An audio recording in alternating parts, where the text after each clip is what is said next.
Less than 2 months ago, a little-known NGO, a non-governmental organization, put a video up on YouTube called Kony 2012. Within days, it got over 100 million views. It was a 30-minute-long film, slickly produced, that called for global support in the hunt for a Ugandan warlord, Joseph Kony. The video was liked, shared, retweeted, and debated around the world. It highlighted a growing trend, charitable organizations becoming players in the world of media and, by extension, the world of politics. There was a time that NGOs like Save the Children, Médecins Sans Frontières, and Action Aid needed the mainstream media to get their messages out. Big media players are still part of the equation, but the field is shifting. It's an important development, one with a downside as well, and there's plenty of controversy. The Listening Post's Meenakshi Ravi now on some of the new players, their social media tools, and what the critics, including some Africans they're trying to help, are saying about them.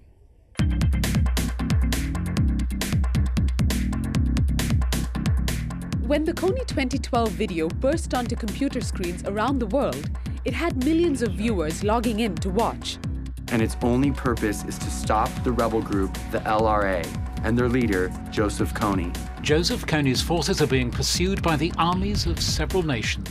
This isn't a new story. It's been reported before, but the online video grabbed people's attention. We worried the rebel, when they raise us again, then they will kill us. I'm back in my home country, Sierra Leone. Sorius Samura is a journalist from Sierra Leone. He's reported Africa for the past 20 years.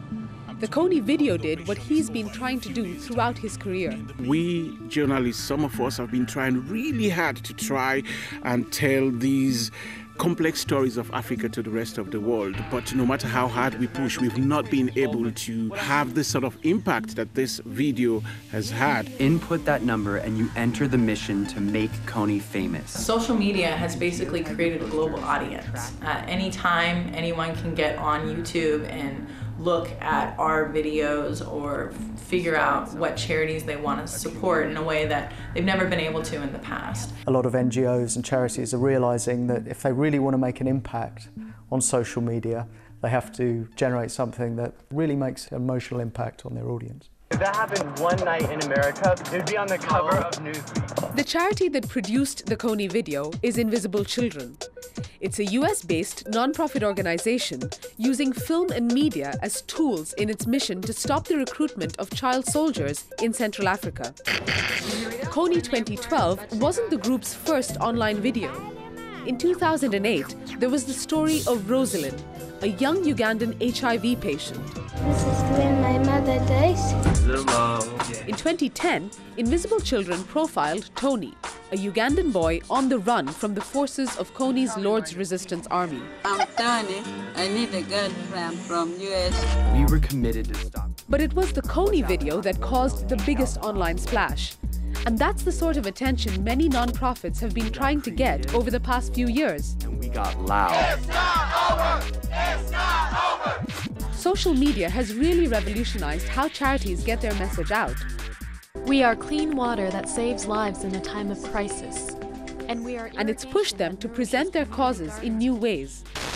NGOs now have a new platform to project their message and the content that they create through social media platforms. The key to using social media effectively is putting out content visually interesting, that's emotionally engaging. Think about organisations who do it well. I think Médecins Sans Frontières do it well, and they've gathered a real audience around photography.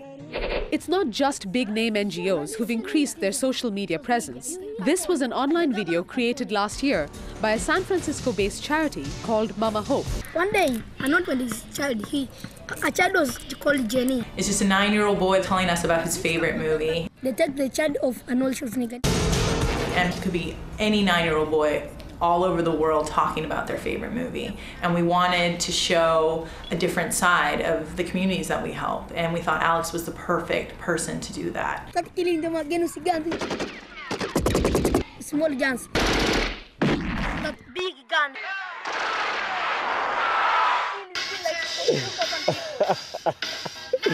You know, seriously, this is a clever piece of work. He came outside, he wanted to fight. this kid, I mean, he's a kid, but I mean, he's just too smart, he's excellent.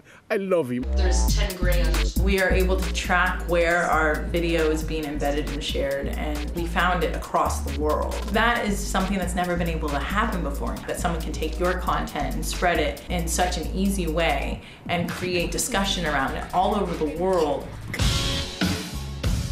all through using social media. However, not everyone finds the media push by charities quite so exciting. As the Kony video racked up millions of views, the criticism stacked up as well. Criticism about how Africans are being portrayed. And so I made him a promise. And we are also going to do everything that we can to stop them. The depiction of Africans as victims unable to help themselves has created what's being called the dependency syndrome. Decent housing, clean water and jobs are all scarce. This is one of the most contentious debates relating to NGOs, aid and Africa. Some say it's actually part of the problem. Africans are not just seated waiting for them to save them. You must show that there's something on the ground that is being done, that people are not just helpless, because this is feeding into the already existing prejudice.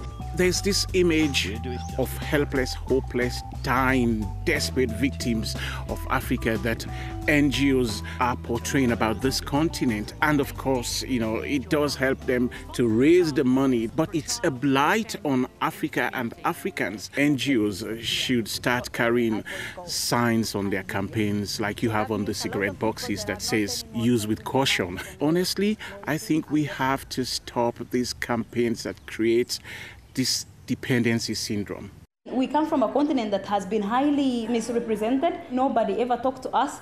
Everybody talks for us. We have no voice all the time on international scene. So really, these inaccuracies for us on the ground matter a lot. Everything you need is in a box. That concern is understandable, but such criticism can be unfair. In the Kony video, and in the stories of Tony in Uganda and Alex in Tanzania, the voices we hear are African. The question is the Africa they speak of being misrepresented through the filter of the Western NGO? Nonprofits have a social responsibility to show all the positive and all the potential and progress that are happening in the communities they serve, instead of just showing a one-dimensional shot. So as more and more people are being exposed to social media, I hope that it changes, that we actually are showing people as they are so they can have pride when they see the videos made about them, and also so that they can tell their own stories. Right now, there are more people on Facebook than there were on the planet 200 years ago.